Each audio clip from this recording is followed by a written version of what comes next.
Hi guys, this is The Wind in the Willows, Lesson 5, Mr. Badger. So we've learned a little bit about what themes are. Okay, who remembers what a theme is? We're going to be talking about a theme a lot, so make sure you figure out what it means. It's a literary tool, a broad idea, a big idea that comes up many times over the course of a story. Usually it's just one or two words. It has to do with what's happening over and over that you see lots of examples of. So what themes have we heard thus far in The Wind in the Willows? We've heard friendship and loyalty. I think so far Rat has been the best character to show friendship and loyalty. He seems to always be a good friend and loyal, especially to Mole and also to Toad. Responsibility. Again, I think Rat seems to be the most responsible. Irresponsibility. Our biggest example of irresponsibility is Toad, and I'll give you a hint. He gets even more irresponsible. So today, a new theme we're going to talk about is hospitality. Say the word hospitality. It kind of sounds like the word hospital, right? But it's not really, it doesn't really have anything to do with the hospital.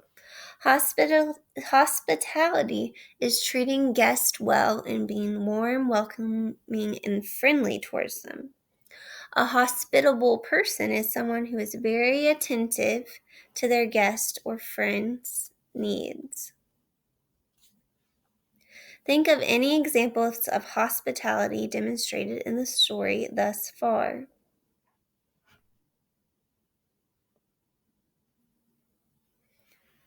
Right, so Rat invited Mole to his house and was kind to him. Toad invited Rat and Mole in his caravan with him, and so he was kind of hospitable. He didn't take care of them as well as Rat did. Rat shares his boat and his picnic.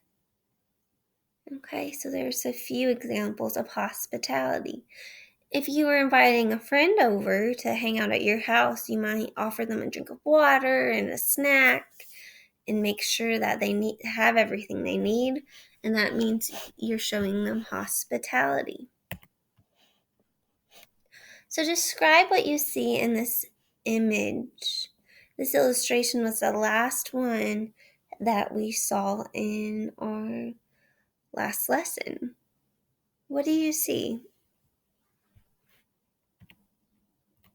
You might remember that it's Mr. Badger's door. We talked about the bell pull that they would pull to make a bell ring inside. You can see the doormat that they dug out of the snow. And the snow tells us the setting, right? That it's winter, part of the setting, that it's winter time. And we see a nameplate that tells us that they're at Mr. Badger's house. You can also see the bandage around Mole's leg. We remember how Mole hurt himself in the wildwood and Rat helped him by bandaging up his leg. So here's some vocabulary words that you will hear today in the read aloud. The word atmosphere is a noun. So noun is a person, place, or thing. So atmosphere is a thing. It's the distinct quality of a particular place. So it's how a place feels and seems. So you could say something had a friendly atmosphere. You go in and it makes you feel good and it seems friendly. The town square always had a happy atmosphere, even if there were only a few people present enjoying the sunshine. Another word is conducted, and it's a verb, so it's a doing word. It's something you do. It means led, guided, or escorted. So an example is the tour guide conducted Mrs. Fazio's third grade class through the Museum of Natural History. Retired is another word. It's a verb. It's something you do. It means to went away or withdrew for privacy. Okay? Retired is also something you can be when you're done with work. When you get older, you can retire and be done with work.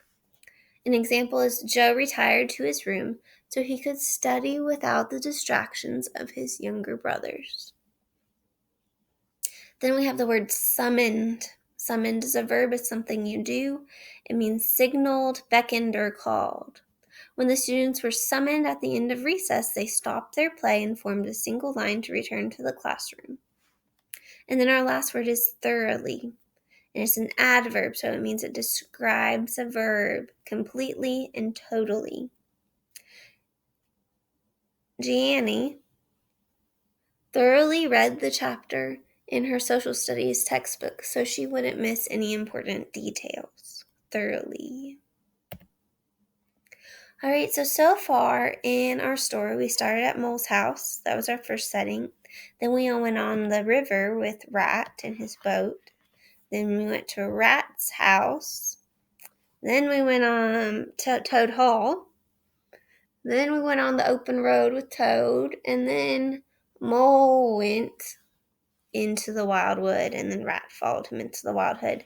And now where are they? That's right, they are at Badger's house that you can see in the wildwood. And now we will start our story. Rat and Mole waited patiently for what seemed a very long time, and at last there was the noise of a bolt sliding back, and then the door opened a few inches. "Who is it?" said a rather gruff voice. "Oh, Badger," cried the Rat. "It's me, Rat, and my friend Mole. We've lost our way in the snow." "What, Ratty, my dear little man!" exclaimed the Badger. "Come along, both of you." The two animals tumbled over each other in their eagerness to get inside. The Badger, who wore a long dressing gown, carried a flat candlestick in his paw. "This is not the sort of night for small animals to be out," he said paternally. "But come into the kitchen, there's a fire there, and supper too." He shuffled on in front. Here's a candlestick. He shuffled on in front of them, and they followed him down a long, gloomy passage into a central hall. Once there, they could dimly see other long tunnel-like passages branching off in various directions. But there were doors in the hall as well. One of these the Badger flung open, and at once they found themselves in a large, firelit kitchen. The floor was well-worn red brick, and on the wide hearth burnt a fire of logs. A couple of high-backed settles were facing each other on each side of the fire. So settles are high-backed benches. In the middle of the room there stood a long table with benches on either side. The kindly Badger guided them to one of the settles and bade them remove their wet coats and boots. Then he fetched them dressing gowns and slippers. He bathed the Mole's shin with warm water and dressed the cut. When they were thoroughly warm, and the Badger summoned them to the table to eat a delicious meal. As they dined, the Badger sat in his armchair at the head of the table and listened as the animals told their story. When supper was finished, the Badger said heartily, "Now then, tell us the news from your part of the world. How's old Toad going on?" "Oh, from bad to worse," said the Rat gravely. "Another smash-up." "How many has he had?" inquired the Badger gloomily. "Smashes or machines," said the Rat. "Oh, well, after all, it's the same thing with Toad. This is the 7th.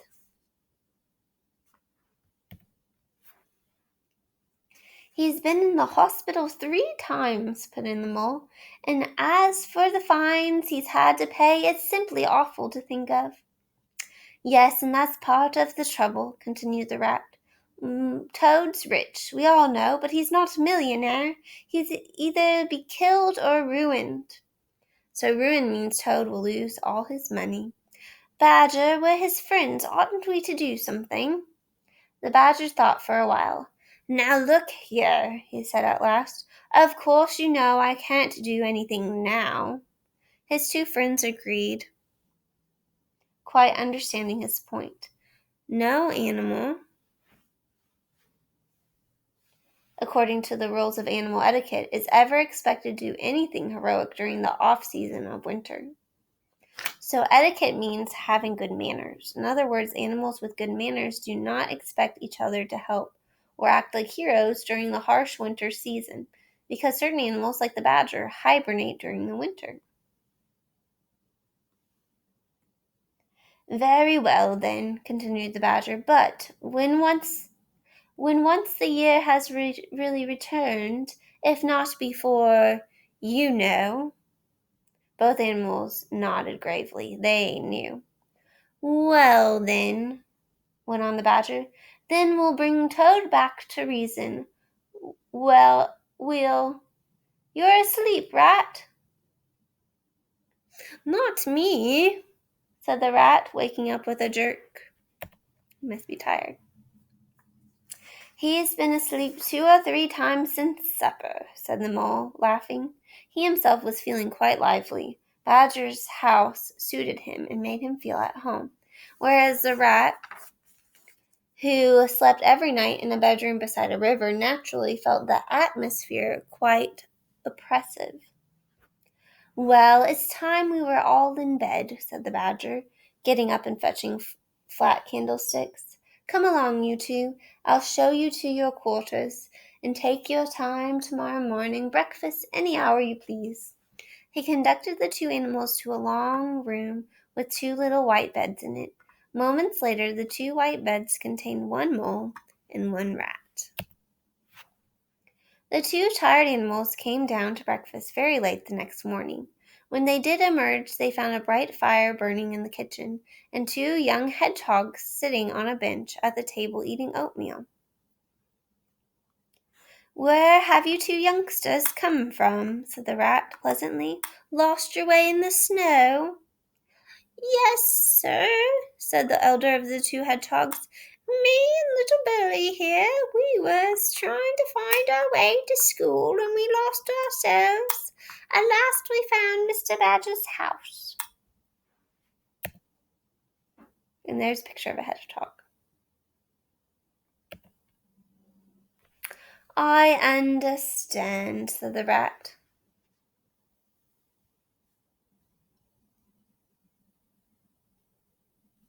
Cutting himself some rashers.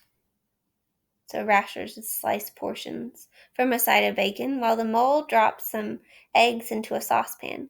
And what's the weather like outside? Oh, terrible bad, sir, said the hedgehog. Where's Mr. Badger? Inquired the mole.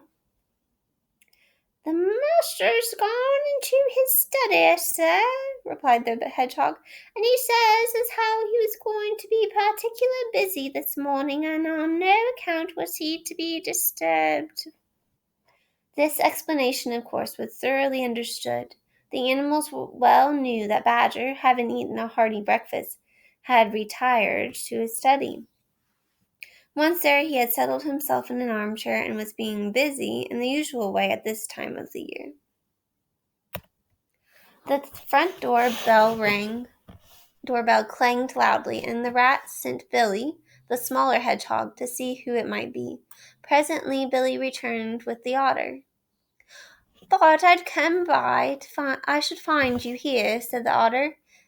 They were all in a great state of alarm along the river bank when you didn't return home last night, but I knew that when people were in any fix, they would go to Badger.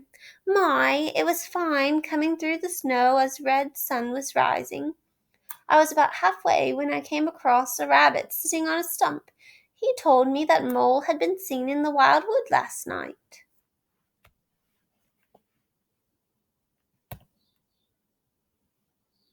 Weren't you at all, nervous? Asked the mole.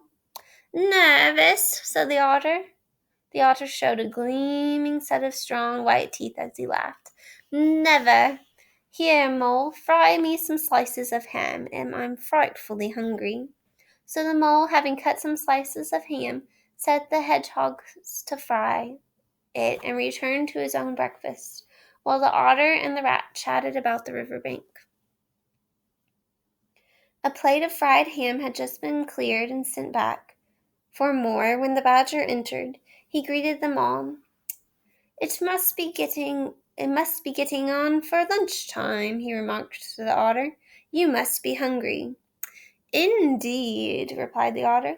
The sight of these greedy young hedgehogs stuffing themselves makes me feel famished. The hedgehogs looked timidly up at Badger, but were too shy to say anything. Here, you two youngsters, be off home, said the badger kindly. I'll send someone with you to show you the way. Presently the others sat down to luncheon together. The mole found himself placed next to Mr. Badger, and so took the opportunity to tell Badger how comfortable and homelike it all felt to him. Once well underground, he said, you know exactly where you are. The badger simply beamed on him. There's no security or peace except underground.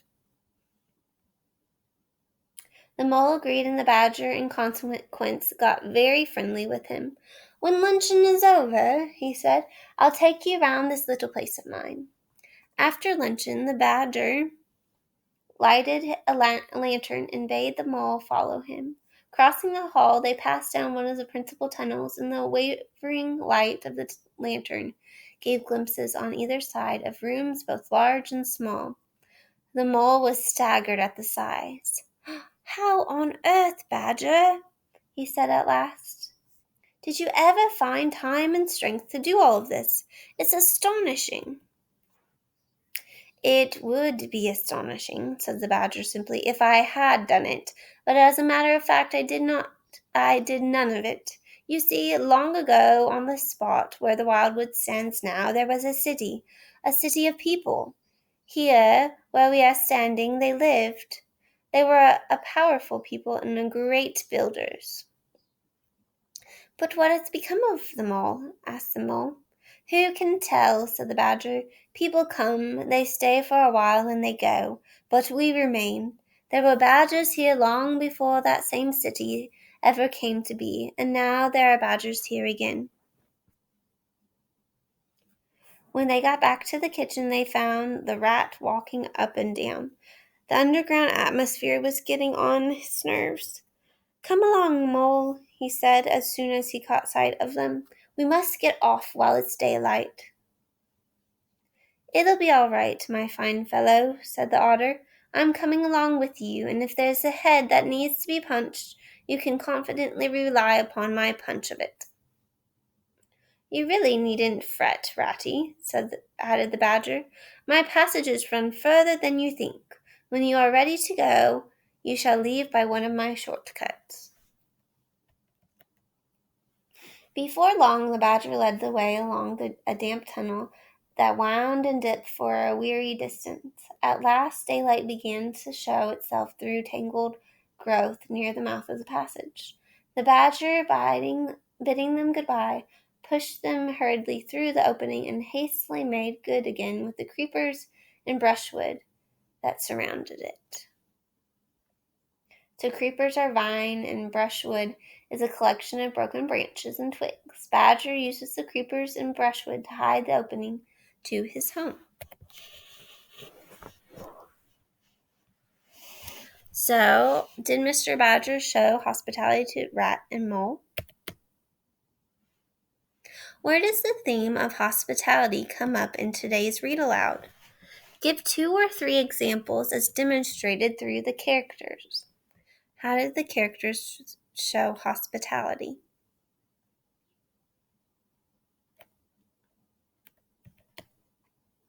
Mr. Badger welcomes Rat and Mole into his home very late at night. He brings some dry, warm clothes. He bandages Mole's leg. He conducts Mole and Rat to sleep in his guest's beds. He welcomes and feeds 2 hedgehogs that become lost in the snow. From whose perspective is today's read aloud told?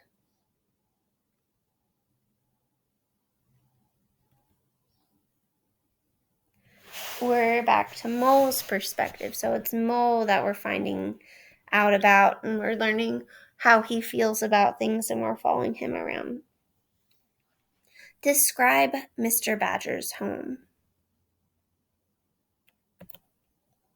It's warm, underground, cozy, hidden, welcoming, or you could say oppressive. At least that's how Rat felt about it. He wasn't a big fan. You learn through dialogue that both Badger and Mole have underground homes. Why do they like living underground? They won't be bothered by other people. It's secure. They don't need to worry about the weather. Won't break the way a house can break. Describe the atmosphere of Badger's underground tunnels. The tunnels are dark, damp, airless, and oppressive. In nature, would Mole feel at home or out of place in this environment? Why? Think about moles in nature, real moles. He would feel at home because moles in nature live underground as well. In the read aloud, you heard that Mr. Badger retired to his study and was busy in the usual way at this time of the year. What do you think this means? So animals in nature, such as badgers, are less active in the winter because they hibernate. So Badger is joking that he will be busy when he's really just sleeping. What are some things animals do to prepare for the winter? They gather food and store it to last for the winter. In the read aloud, you heard that Rat is thoroughly ready to leave Badger's house. Why do you think this is? Why does he want to leave so bad? He is afraid it will get dark. He doesn't want to spend another night in the wildwood, and he doesn't like being underground because he's a water rat and it's somewhat against his nature. In The Wind in the Willows, so far you have heard about the riverbank and the wildwood. How would you compare and contrast them to tell how they are similar and different? So give me a few ways of how the wildwood and the riverbank are similar, and give me a few ways that they are different.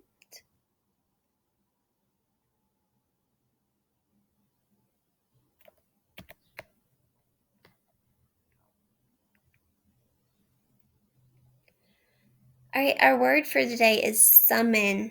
Say the word summoned. So in the read aloud you heard, when they were thoroughly warm, Badger summoned them to the table to eat a delicious meal. To be summoned means to be called, beckoned, or sent for. So in stories of Greek mythology, the Greek god Zeus summoned the Olympian gods and goddesses to Mount Olympus through Hermes, the messenger. So summoned is you're like calling for someone. Have you ever summoned? Have you ever been summoned? By whom were you summoned? Has your mom ever summoned you to the dinner table? Marshall, it's time for dinner. Right? That would be being summoned for dinner. All right. Good job, guys. That was our story for today. Make sure that you answered all the questions.